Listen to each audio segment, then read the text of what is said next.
You're listening to Real Talk with the Cumbies, where faith meets foundation and truth speaks loud. Today's episode, the Eternal Sabbath, questions and answers to ponder. Now, join your hosts, Scott and Amanda Cumby, as they dive into timeless truth. Did Yehovah God establish the Sabbath before the law of Moses? Yes, the Sabbath was instituted at creation, long before the giving of the law at Sinai. If you look at Genesis 2:2-3, it says, "On the seventh day God ended his work, and he rested, and he sanctified it." Also in Exodus 20:11, it teaches, "For in 6 days the Lord made heaven and earth, and rested the seventh day." In our new covenant, which is the new covenant, Mark 2:27 says, "The Sabbath was made for man, and not for man the Sabbath." Yes, the Sabbath was established by Yehovah at creation, long before Moses, Israel, or the giving of the law at Mount Sinai. In Genesis 2:2-3, Yehovah himself rested on the seventh day, blessed it, and sanctified it. This act was not a response to human sin or part of the Mosaic law.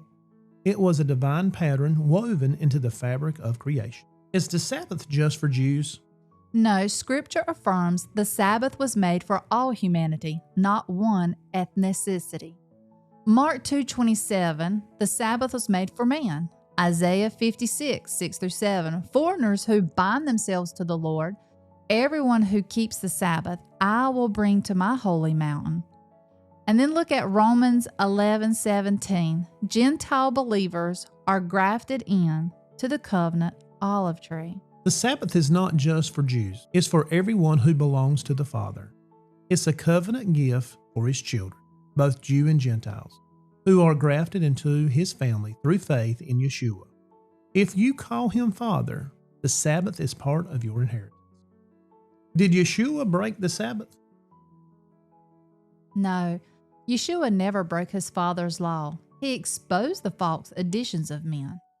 Matthew 12:12, it is lawful to do good on the Sabbath. Luke 4:16 states, as his custom was, he went into the synagogue on the Sabbath day. John 15:10, I have kept my Father's commandments and abide in his love. Yeshua did not come to abolish the Sabbath. He came to restore its true purpose, to demonstrate how to honor it with compassion, healing, and worship, stripping away man-made burdens to reveal the heart of the Sabbath, relationship, rest, and doing good. Was the Sabbath changed to Sunday because of the resurrection? No, the Bible gives no command to change the Sabbath. Sunday worship was a man-made innovation. Daniel 7:25 states, he shall think to change times and laws. Acts 17:2 says Paul reasoned with them out of the scriptures on the Sabbath. And Exodus 20:10, the seventh day is the Sabbath of the Lord your God. The resurrection is glorious, but it never changed the day Yehovah sanctified. The seventh day, Sabbath, remains the Father's appointed time. Yeshua rose on the first day because he was resting on the Sabbath. Even in death, honoring it as the covenant day of rest. No man, no council, no empire has the authority to alter what Yehovah made holy. Is Sabbath observance still required under grace? Yes, grace empowers us to walk in Yehovah's commands, not discard them. Romans 6:1-2, shall we continue in sin? God forbid. Hebrews 4:9, there remains a Sabbath rest for the people of God. Exodus 31:13 states, my Sabbath you shall keep, for it is a sign between me and you. Grace doesn't erase the Sabbath. It leads us into the Father's rhythm. The Sabbath is a divine beat where we stop, rest, and realign with his heart. It's not just a day off. It's the appointed pause. Will we keep the Sabbath in the new heaven and earth? Yes, the Bible proclaims that Sabbath worship will continue in eternity. Isaiah 66, verses 22-23, from one Sabbath to another, all flesh shall come to worship before me. Ezekiel 46:3.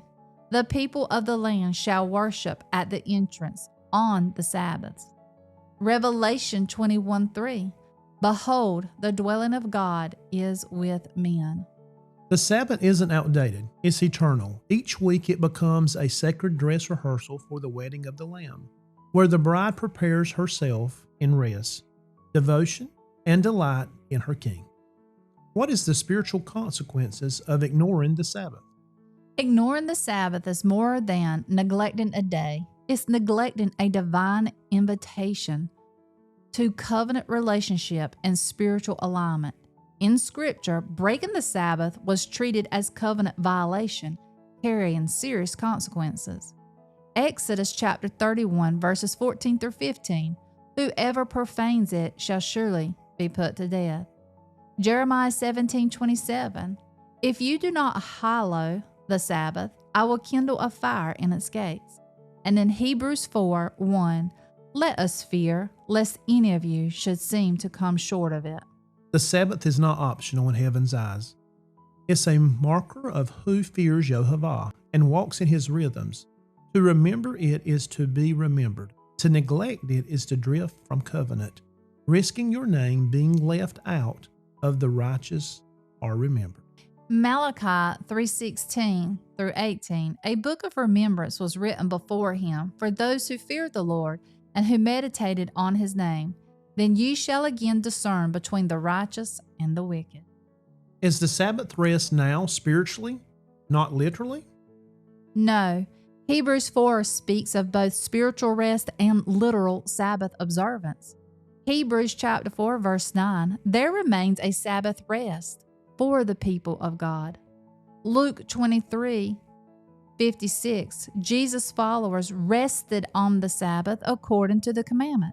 And then Matthew chapter 5 verses 17 through 19, Jesus did not abolish the law, but fulfilled it. The Sabbath is not just a spiritual ideal. It is a literal appointed day. True rest in Yeshua deepens our soul, but it does not replace the Sabbath day, Shabbat. The spiritual and the physical work together as we honor both the rhythm of the creation and the rest of redemption.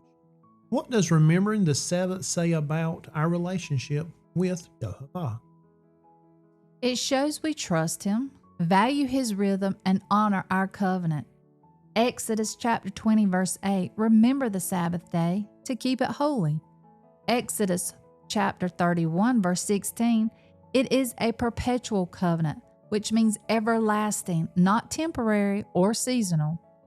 Revelation chapter 19 verse 7, the bride has made herself ready. Remembering the Sabbath reveals a heart that treasures intimacy with Yehovah. It declares that we value his presence above productivity and his rhythm above our routine. The Sabbath is a weekly love letter, a time set apart to be with the one who set us apart. Who are we truly honoring, Yehovah, God, or man, by keeping Sunday over Sabbath? When we replace Yehovah's command with tradition, we place man's word above his.